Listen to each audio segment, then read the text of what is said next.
आज का हमारा टॉपिक होगा दी रेवोल्यूशनरीज के बारे में।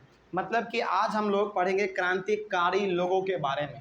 ठीक है, देखिए यहाँ तक यूरोप के इतिहास को पढ़ने से हमको ये मालूम चल गया कि यूरोप के लोग आगे बढ़ना चाह रहे थे किसकी ओर, डेमोक्रेसी की ओर, है ना। वो लोग अपनी आज़ादी को हासिल करना चाह रहे थे, लेकिन बीच में कौन आ जा रहा था, बार बार कंजर्वेटिव लोग आ जा रहे थे, उनको आगे ही बढ़ने नहीं देना चाह रहे थे ये लोग, है ना। कंजर्वेटिव लोग मोटा मोटी तौर से ये करना चाह रहे थे कि जो बदलाव नेपोलियन ने किया था अच्छाई की ओर, उनको ख़त्म करना है और दोबारा वही सिस्टम लाना है जो कि पहले था, है ना। क्योंकि ये लोग कंजर्वेटिव हैं, ये लोग बदलाव नहीं चाहते हैं।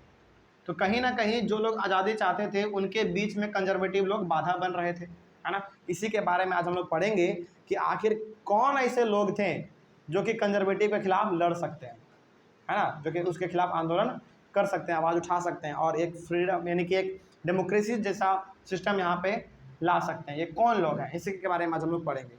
तो अबाउट रेवोल्यूशनरीज के बारे में पढ़िए क्या है ये क्रांतिकारी लोग, कैसे कौन है। They were the liberal nationalist who saw the creation of nation states. सोचो, कंजर्वेटिव लोग क्या चाहते थे, मॉडर्न स्टेट को चाहते थे, लेकिन ये लोग रेवोल्यूशनरी लोग क्या चाहते थे, नेशन स्टेट को चाहते थे। समझ रहे बात को। तो ये लोग क्या थे, लिबरल नेशनलिस्ट थे। देखिए दो वर्ड है इसमें, लिबरल का मतलब होता है आज़ाद, जिसको आज़ादी पसंद है, और नेशनलिस्ट का मतलब आपको मालूम है क्या, जो देश के लिए काम करे, है ना, जो देश के हित के लिए सोचे। तो ये ऐसे आज़ाद लोग हैं जो कि देश के बारे में सोच रहे हैं, साथ ही साथ इनको आज़ादी जो है ना प्यारा है ना। ये नेशन स्टेट चाहते हैं as a necessary part of their struggle for freedom. और इन्हीं लोगों का जो है ना, इनका मतलब नेशन स्टेट का गठन करना ही इसके स्ट्रगल का मकसद था। ठीक है, लिबरल नेशनलिस्ट लोगों का। चलिए आगे बढ़ते हैं फिर। तो ये हमारा है रेवोल्यूशनरीज के बारे में हम लोग पढ़ रहे हैं। ये लोग मेनली आज़ादी चाहते थे आगे, लेकिन यहाँ पे जो है ना थोड़ा बहुत आपको ये भी थोड़ा ये जान लीजिए कि यहाँ पे कहीं ना कहीं हमको ये लग रहा है कि रेवोल्यूशनरीज के बीच में और कंजर्वेटिव के बीच में एक समय ऐसा आएगा जब टसन होगा, लड़ाई पीट होगा इस प्रकार से, है ना।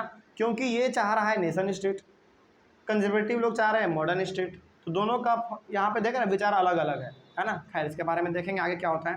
यहाँ तक समझ में आ गया। आगे, the revolutionaries were against the monarchical form of government which had been established after the Vienna Congress. Vienna Congress का मतलब यहाँ पे ट्रीटी ऑफ वियना, है ना।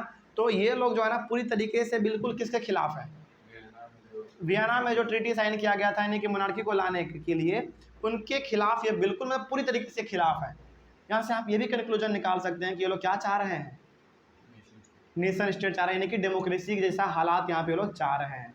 तो जो रेवोल्यूशनरी लोग थे, जो क्रांतिकारी लोग थे, जिसके ऊपर किसी का कंट्रोल नहीं था, वो लोग पूरी तरीके से डेमोक्रेसी के लिए लड़ रहे थे। आगे, they were in favour of liberty and freedom. ये लोग पूरी तरीके से क्या चाहते थे, आज़ादी चाहते थे, तब किसी प्रकार से किसी प्रकार का इसके ऊपर गुलामी ना हो, है ना। आगे, they believe that the unification of Nations, जो नेशन है, अलग अलग जो देश है, आपस में मिल जाए, यही इनका मानना था, है ना। आगे बढ़ते हैं फिर। तो ये तो आपने पढ़ा रेवोल्यूशनरीज के बारे में, कौन ऐसे लोग थे जो ऐसे सोच रहे थे। उन्हीं रेवोल्यूशनरी में से, उन्हीं क्रांतिकारियों में से एक जो सबसे प्रसिद्ध हुआ, जो मशहूर हुआ, वो था हमारा जीसीपी मैजिनी। कौन था, जीसीपी मैजिनी। इसी के बारे में थोड़ा सा हम लोग पढ़ लेते हैं। जैसे हमारे इंडिया के स्ट्रगल में तो बहुत सारे लोगों ने हिस्सा लिया, लेकिन हम लोग जानते किसको है, महात्मा गांधी को, सुभाष चंद्र बोस को, सरदार वल्लभ भाई पटेल को, है ना। कुछ ही लोग ऐसे हुए जो कि हमारे दिलों पे छाप आए, लेकिन हाँ साथ तो सभी ने दिया ना। उसी प्रकार से यहाँ पे रेवोल्यूशनरी तो बहुत थे, क्रांतिकारी तो बहुत थे जो कि चाहते थे आज़ादी, लेकिन उनमें से जो एक फेमस हो गया वो था हमारा जीसीपी मैजिनी। इसी के बारे में आज हम लोग पढ़ेंगे। और जीसीपी मैजिनी के लिए हमने यहाँ पे आपके लिए बिल्कुल एक अलग ही टॉपिक ही बना दिया है ना। तो इसके लिए आपसे पूछा जाए जीसीपी मैजिनी के बारे में, right short note on GCP Mazzini, इस प्रकार से, या फिर इससे रिलेटेड किसी प्रकार का सवाल आए तो आप इसी टॉपिक में बता सकते हैं। ठीक है, चलिए देखते हैं क्या लिखा हुआ है इसके बारे में। GCP Mazzini was an Italian revolutionary. ये एक इटालियन रेवोल्यूशनरी थे, यानी कि ये इटली से बिलोंग करते थे, और ये एक रेवोल्यूशनरी थे, यानी कि क्रांतिकारी थे ये, है ना, जो कि आज़ादी चाहते थे, जो कि कंजर्वेटिव के विचारों से बिल्कुल ही हट के था इनका विचार। आगे, he became a member of the secret society of the Carbonari, क्या लिखा हुआ है, कार्बोनरी, ठीक है। आगे, he attempted a revolution in Liguria at the age of 24 but he was captured and sent into exile in 1831। एक दो line और पढ़ लेते हैं, उसके बाद आपको पूरा बताते हैं। चलिए पहले सुनी लीजिए। तो पहले लाइन में आपने क्या समझा? हाँ, वो एक इटालियन रेवोल्यूशनरी था, पहली बात तो आपने यहाँ पे ये जान लिया। उसके बाद he became a member of the secret society of the Carbonari. ये सेक्रेट सोसाइटी क्या है? देखिए, अभी तक जो हम लोग हालात पढ़ रहे हैं पूरी तरीके से यूरोप का किसका साया छाया हुआ है? कंजर्वेटिव लोगों का, है ना। तो क्या वो कभी भी चाहेगा कि मेरे खिलाफ आंदोलन हो? कभी नहीं चाहेगा। तो वो लोग पूरी तरीके से लोगों पे रोक लगा रखे थे कि मेरे खिलाफ यदि कहीं पे कुछ हुआ तो हो सकता है कि आपको मार दिया जाए या फिर आपको जेल में डाल दिया जाए, इस प्रकार से। तो ये लोग क्या करते थे, लेकिन आज़ादी तो चाहिए, तो ये लोग क्या करते थे, छुप छुप के आपस में लोग मिलते थे और कंजर्वेटिव लोगों के खिलाफ आंदोलन का प्लान बनाते थे, है ना। तो जहाँ पे ये लोग छुप छुप के मिलते थे उसी को नाम इन्होंने क्या दे दिया? सेक्रेट सोसाइटी, ठीक है। तो ये मेंबर बन गए सेक्रेट सोसाइटी के, कहाँ पे? कार्बोनरी में। कार्बोनरी एक जगह है ना, वहाँ पे ये एक सेक्रेट सोसाइटी का मेंबर बन गया, जहाँ पे कि ये लोग आपस में मिलते थे, मीटिंग करते थे और कंजर्वेटिव के खिलाफ क्या एक्शन लेना है इसके बारे में ये लोग सोचा करते थे। He attempted a revolution in Liguria at the age of 24। इन्होंने लिंगुरिया में एक रेवोल्यूशन करने के लिए सोचा था, यानी कि क्रांति के बारे में सोचा था कि कंजर्वेटिव के खिलाफ आवाज़ उठा के हो सकता है कि उसके खिलाफ हम लोग कुछ प्रोटेस्ट करें, वो भी केवल और केवल 24 साल की उम्र में।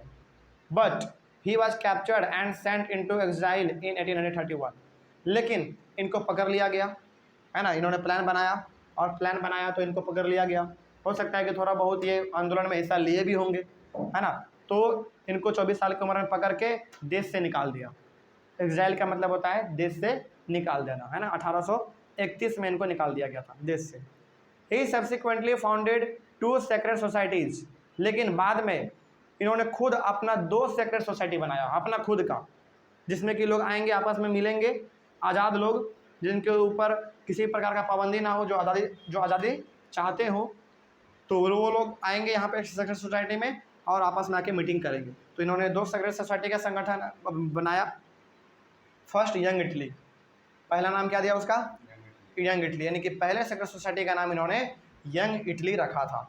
एंड यंग इटली इन मर्सेल एक जगह है, वहीं पे इन्होंने बनाया यंग इटली का।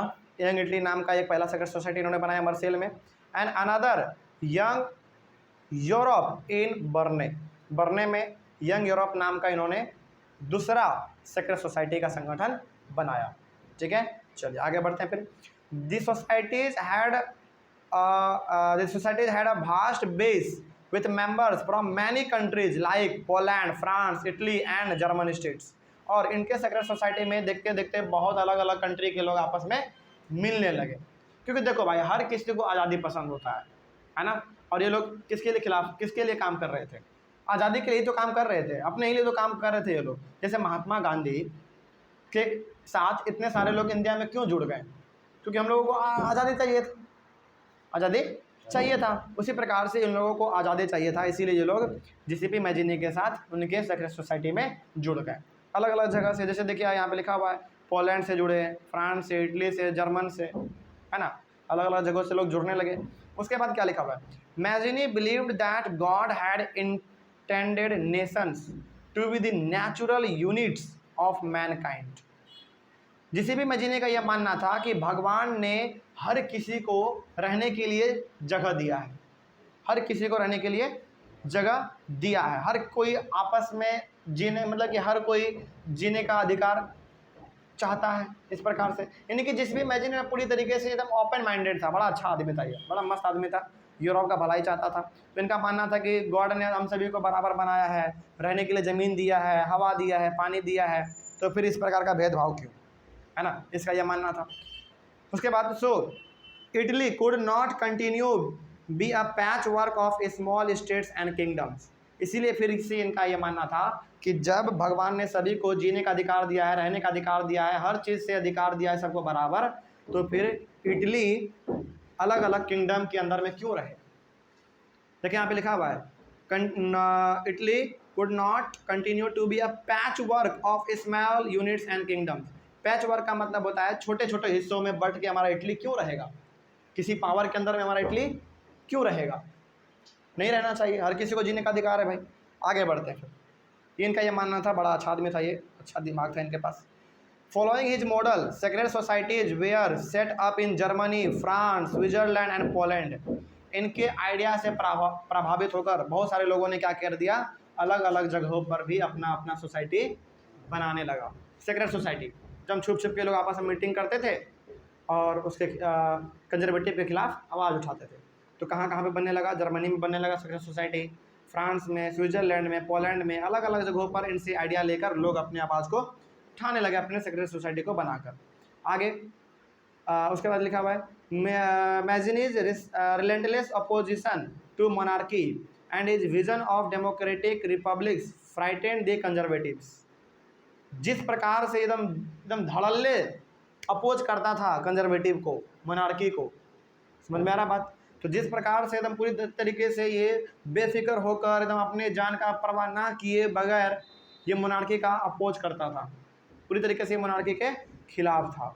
And the vision of democratic Republic, और इनका मकसद क्या था, डेमोक्रेटिक रिपब्लिक, यानी कि पूरी तरीके से एक ऐसा समाज बने हमारे आसपास जो कि हर तरीके से परिपूर्ण हो, आगे हो, समृद्ध हो, है ना, प्रोग्रेसिव हो, इस प्रकार का इनका ये मानना था। फ्राइटेंड द कंजर्वेटिव, कंजर्वेटिव का मतलब तो ये नींद उड़ा के रख दिया था, समझ रहे हैं? जैसे महात्मा गांधी ने एक भी लाठी नहीं चलाया अंग्रेजों के ऊपर, लेकिन अंग्रेजों का नींद उड़ गया था, है ना।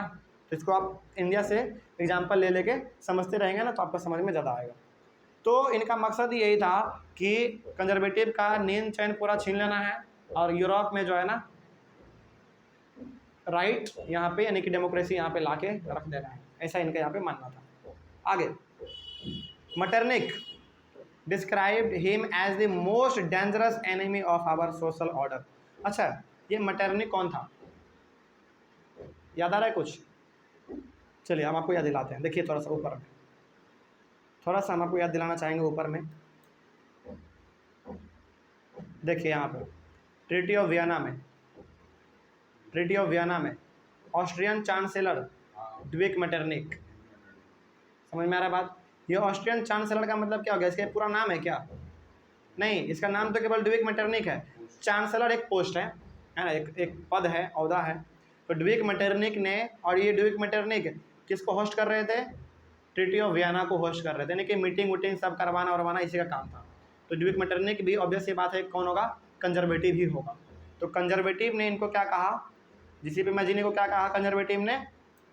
Metternich described him as the most dangerous enemy of our social order, यानी कि हमारे समाज के लिए जो है ना जीसीपी मैजिनी बहुत ही खतरनाक दुश्मन है, इस प्रकार का। क्यों कह रहे थे इनको दुश्मन? क्योंकि नींद उड़ा के रख दिया था, अकेला था, सेक्रेट सोसाइटी का संगठन किया, अकेला एकदम नींद उड़ा के रख दिया था। इसीलिए मेटरनिक ने इसको कहा कि हमारे समाज के लिए बहुत बड़ा दुश्मन है, बहुत बड़ा ये जहरीला चीज़ है ना। आगे बढ़ते हैं। चलिए यहाँ तक आपको जीसीपी मैजिनी के बारे में समझ में आ गया। अब यहाँ से आपके सामने जो टॉपिक आने वाला है वो टॉपिक है द एज ऑफ रेवोल्यूशन, 1830 से लेकर 1848 तक। यानी कि ये जो आपका 18 साल का साल होने वाला है, ये बहुत ही तगड़ा साल होने वाला है। अब यहाँ से आपको ये मालूम चलेगा कि कंजर्वेटिव का आइडिया अलग था, रेवोल्यूशनरीज का आइडिया अलग था। इन दोनों के बीच में आइडिया किस प्रकार से टकराया, क्या रिजल्ट निकला, इसी के बारे में हम लोग इसमें पढ़ने वाले हैं। इसीलिए इसका नाम है एज ऑफ रेवोल्यूशन, ठीक है ना। चलो यहाँ तक में कोई डाउट? चलिए मिलते हैं फिर हम लोग अपने अगले वाले क्लास में। Thank you very much and have a nice day.